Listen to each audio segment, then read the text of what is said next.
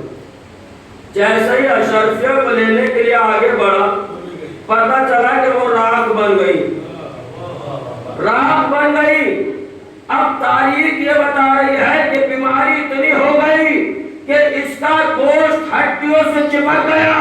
رسول کا گزر ہوا، دیکھا، دیکھنے کے بعد کہتے ہیں کہ یہ چند دنوں میں مر جائے گا۔ کیوں مر جائے گا؟ اس لیے کہ اس نے رسول سے جھوٹ بولا تھا۔ لیکن اس کو اب بھی عقل نہیں ہے۔ رسول نے ایک فارمولہ دے دیا تھا، اگر اسے حیات چاہیے، شفا چاہیے، زندگی چاہیے، سکون چاہیے، تو رسول نے بتایا تھا کہ اگر گناہ ہو جائے، گناہگار بھی ہو جاؤ، اگر والدین تم سے ناراض ہو گئے تو جاؤ اپنے والدین کو راضی کر لو، اسے بتایا تھا۔ لیکن ہوا کیا؟ بھائی صاحب کے جسم سے ہڈیوں سے گوشت مل گیا، کہا کہ مر جائے گا، لیکن اس کو اتنی توفیق نہ ہوئی کہ جا کے والدین کے پاس جا کے کہتا کہ والد صاحب مجھ سے غلطی ہو گئی، گناہ ہو گیا، مجھے سے حیات مل جاتی. تو اس کا مطلب کیا ہے عزیزو؟